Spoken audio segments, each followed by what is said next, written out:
E aí pessoal, tudo bem? Bom, neste sábado começou a Copa do Mundo de basquete, um torneio que acho que o fã de basquete já estava esperando já há muito tempo, porque o último tinha sido em 2014. A Copa do Mundo de basquete ela vinha seguindo a lógica de muitos campeonatos mundiais aí, de modalidades que seguiam sempre usando os pares a cada 4 em 4 anos, intercalando com os anos pares dos Jogos Olímpicos. Então eles são o mesmo ano da Copa do Mundo de futebol. E por isso a FIBA decidiu mudar a data da Copa do Mundo de basquete masculino. Trouxe para este ano, para 2019, empurrou em um ano para fazer de 4 em 4 anos a partir de agora nos anos ímpares, entre Copa do Mundo e Jogos Olímpicos. A ideia justamente é não concorrer com a Copa do Mundo, porque eles entendem que a Copa do Mundo é o maior evento esportivo mundial, ou o único do tamanho dos Jogos Olímpicos, e a Copa do Mundo de basquete ficaria muito ofuscada, até porque ela tem que ser disputada na época do ano, aí, considerando temporada de Europa, temporada da NBA, ela tem que ser disputada mais ou menos no meio do ano. Agora ela fica sendo final de agosto, começo de setembro, então não pega exatamente o período da Copa do Mundo de futebol, mas ela acaba sendo com 1 ou 2 meses só de diferença, então fica ofuscado até o investimento de mídia, tudo ficou muito já concentrado na Copa do Mundo e ainda fica uma ressaca ali. E os países que gostam de basquete, muitos deles são os mesmos que gostam de futebol, né? Então são países em que as prioridades de mídia são muito parecidas. Tem os Estados Unidos, que é uma exceção, mas em geral são muito parecidos, né? A América do Sul, Europa, um pouco do Oriente, né? Então eles decidiram empurrar. A ideia é que a Copa do Mundo de basquete ela tenha espaço, tenha condição de se tornar um torneio, um evento esportivo do tamanho que o basquete merece, um tamanho proporcional ao tamanho que o basquete tem no mundo. Aqui eu vou falar por que é tão difícil para a Copa do Mundo de basquete conseguir isso, e que na verdade o que torna tão difícil é justamente o que ajudou a tornar o basquete tão grande, mas por causa disso também cria uma dificuldade da Copa do Mundo de basquete se tornar um evento maior. O problema se chama Estados Unidos. Os Estados Unidos, bom, primeiro eles criaram o basquete, depois eles ajudaram a espalhar o basquete pelo mundo, e bom, todo mundo gostou. Eu defendo que o basquete é o segundo esporte mais popular do mundo. Se fizerem pesquisas aí sobre o esporte mais popular de cada país, tudo, e for levantar a população, bababá, quantos adeptos tem em cada país, o basquete não aparece nas primeiras posições. O primeiro, é claro, o futebol. O segundo, provavelmente apareceria o cricket, porque, tá bom, o esporte mais popular na Índia, no Paquistão, no Sri Lanka, lá uns países, Bangladesh, uns países muito populosos, e acabaria tendo aí muita força nessa lista. O rugby seria um candidato ali, o problema é que o rugby ele é muito popular em países menos populosos. O basquete ele não é um esporte mais popular em muitos países. Na verdade, ele é o esporte mais popular em poucos países. Ele é mais popular nas Filipinas, que é um país muito populoso, mas ele é o segundo ou terceiro esporte em quase todo lugar, né? Ele briga com o beisebol pelo ser o segundo esporte dos Estados Unidos, ele é o segundo esporte da China atrás do futebol, vai em muitos países da Europa, ele é o segundo esporte ou então o terceiro, né? Você pega lá a Itália, a Espanha, a Alemanha, a França, ele está bem posicionado. Aqui na América Latina ele é o mais popular em Porto Rico, mas ele é o segundo ou terceiro no Brasil, na Argentina, no México. No México ele é terceiro. Ele é muito popular também na Venezuela, que é um país populoso. Então o basquete, se fizer uma pesquisa quantas pessoas gostam de cada esporte por país, do esporte, o basquete vai ser muito cotado. Ele talvez não fique em primeiro lugar em muitos, ou em muitos dos que são pequenos, tipo Lituânia, né, Sérvia.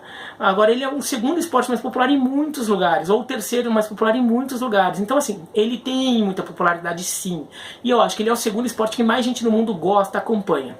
E os Estados Unidos ajudaram muito nisso, não só porque inventaram o esporte, mas porque depois ali com a internacionalização da NBA a partir dos anos 80, eles ajudaram a reforçar como o basquete, como um espetáculo, é um negócio fora do comum, né? É um esporte em que atletas chegaram a um nível de desempenho inimaginável, que eles realizam façanhas técnicas absurdas, e é uma coisa que acaba chamando atenção, tanto que o basquete é um esporte muito bom para mídia, muito bom para marketing. Por exemplo, os jogadores são muito vendáveis, né, como superatletas, e então os Estados Unidos têm um papel fundamental nisso, e viraram a referência, né?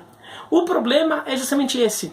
Os Estados Unidos, para uma Copa, para a NBA, por exemplo, a NBA consegue aproveitar todo esse potencial de ser o suprassumo do basquete mundial.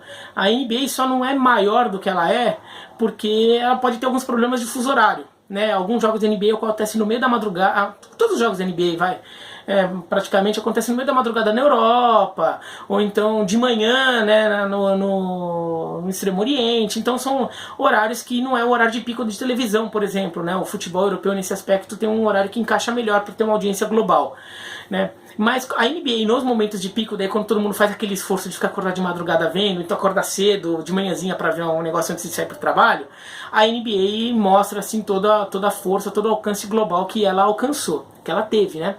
O problema é que projetar isso numa Copa do Mundo cria uma dificuldade, porque os Estados Unidos, ao mesmo tempo que eles fizeram tudo isso pelo basquete, a força deles é tamanha que mina um pouco a Copa do Mundo de basquete. A Copa do Mundo de basquete ela é um torneio que, se você tirar dos Estados Unidos da parada, ignora os Estados Unidos, pegando todo o resto, talvez seja o campeonato mundial de seleções mais equilibrado do mundo. Porque assim, tem muita... Claro que tem níveis de graduação aí, sei lá, a Espanha, a França, a Sérvia são um pouco melhores do que, por exemplo, a Alemanha, do que o Brasil, que Porto Rico. Daí se desce mais um degrauzinho você vai encontrar a Venezuela, tudo. Mas tem esse bololô de times, eles conseguem ter jogo competitivo. Ele dá jogo competitivo, e num jogo isolado, um time de um ou dois degraus abaixo pode ganhar do time do degrau acima. Acontece. O basquete é um esporte que tem essa imprevisibilidade. Tanto é que os regulamentos dos campeonatos europeus, por exemplo, já são feitos até com muitas fases de grupos, tudo para sempre dar uma chance de um time que perdeu ainda ter uma segunda chance ali, ter um grupinho ali com mais alguns jogos para tentar se recuperar, porque é um esporte que virou um esporte muito cruel no universo de seleções, e isso é muito legal. Isso é muito bom, porque tem muito equilíbrio, muita seleção. Você vê um jogo se a marcação encaixar, pode ser uma lavada para um time. Se o time melhor encaixar a marcação dele no time pior, vira uma lavada. Agora, se o time pior consegue encaixar no time melhor, pode até ganhar. Dá um jogo equilibrado, pode até ganhar. E muitas vezes você só vai descobrir exatamente se isso aconteceu ou não na hora do jogo. Então é sensacional. E o grupo do Brasil é uma prova disso, né? O Brasil ali com Montenegro, Nova Zelândia e Grécia. Tem a Grécia como favorita, mas os outros três times tudo no mesmo bolo. Eu tô gravando esse vídeo sábado à noite, tá? Então foi antes do Brasil e Nova Zelândia, eu não sei quanto foi o jogo. Vocês que estão vendo o vídeo já sabem. Espero que o Brasil tenha ganhado. Então, isso tudo é muito legal e poderia ser uma competição muito empolgante. Não, aliás, é uma competição muito empolgante. O problema é que tem o fator Estados Unidos. Os Estados Unidos têm um time que é muito acima do resto, tão acima do resto, que no final das contas, às vezes fica uma sensação que você só briga pelo segundo lugar. E pior, aliás, do que brigar pelo segundo lugar, é que o caminho dos Estados Unidos ele fica traçado ao longo do campeonato, e todos os times, muitas vezes eles até tentam desviar desse caminho ou pautam suas expectativas de acordo com o quanto o seu caminho vai cruzar com o caminho dos Estados Unidos. É o caso do Brasil, que se passar de fase vai cair num grupo da segunda fase junto com os Estados Unidos. Então isso tira um pouco toda essa imprevisibilidade do torneio, porque fica com uma sensação de que um time já tem garantido ouro. E nessa Copa do Mundo, os Estados Unidos nem estão tão fortes. Levaram um time mais ou menos, até perderam um amistoso para a Austrália, aí perderam aí uma sequência de quase 80 jogos sem derrota em competições internacionais, em jogos internacionais. Perderam para a Austrália esse jogo preparatório, e os Estados Unidos não são barbada para ganhar essa Copa do Mundo. Isso torna essa Copa do Mundo mais legal, mais divertida e mais empolgante. Só que ao mesmo tempo vai ficar a sensação de que, pô, mas se os Estados Unidos jogassem a sério, podia ser diferente. né? Porque se os Estados Unidos jogassem com um time com... os Estados Unidos estão jogando quase com um time C da NBA, seria uma seleção C dos Estados Unidos, né? Não seria se montar a seleção titular, o time B é um time C ali, com alguns jogadores do time B. Se os Estados Unidos jogassem com o time A ou com um time misto, meio A, meio B, ia ganhar, como tem ganhado os Jogos Olímpicos e os Mundiais de Basquete nesta década, né? Então, os Estados Unidos, se perderem, deixaram um torneio super competitivo, super interessante, se mandarem um time meia boca, mesmo que ganhe, mas ganhe apertado. Super competitivo, super emocionante. Mas vai ficar aquela sensação de que, pô, mas não foi pra valer, né?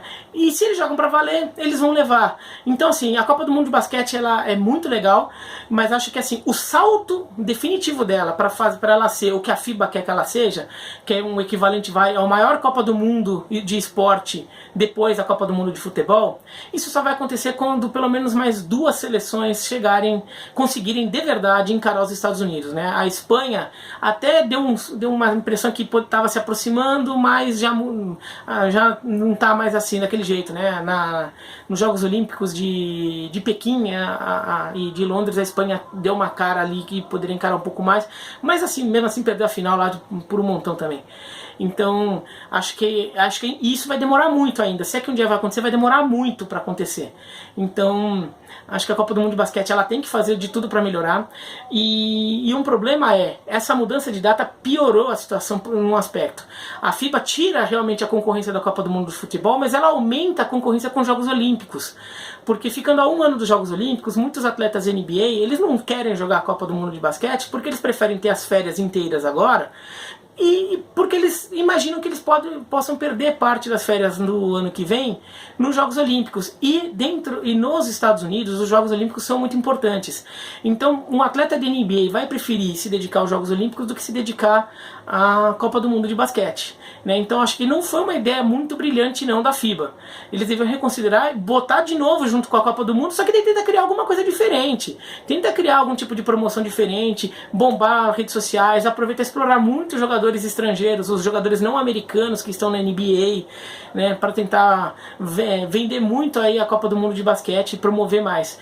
Mas jogar perto dos Jogos Olímpicos acho que vai acabar sendo pior, porque para os Estados Unidos ela se tornou menos importante ainda, e isso pode tornar o campeonato um pouco mais equilibrado, mas tira um pouco o brilho, porque no final das contas todo mundo quer ver a seleção do seu país jogando contra o LeBron James, jogando contra o Stephen Curry, ou com os melhores caras possíveis da NBA, mesmo que não sejam as super estrelas, mas jogando com aqueles caras muito bons, né? E isso ocorre mais nos Jogos Olímpicos do que na Copa do Mundo de Basquete, e cada vez mais. Mas é isso, então.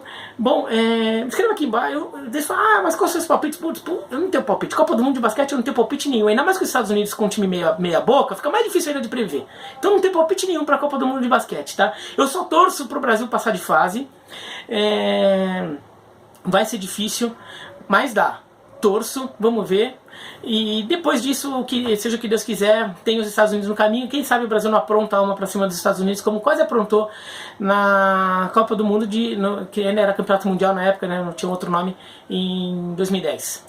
Tá bom? Então é isso, então escreva aqui embaixo o que vocês acham, se inscreva no canal, clica no sininho, dá um joinha se gostou, dá um se não gostou. Pode escrever se discordar de mim, sempre aquela coisa, com educação, né? Não tô xingando ninguém, então não me xinguem. Mas discordem, pode discordar de mim. E se vocês têm palpites aí pros grupos, bota os palpites de quem vocês acham que passam de fase em cada um dos grupos do Mundial. Tá bom? Um abraço e até mais.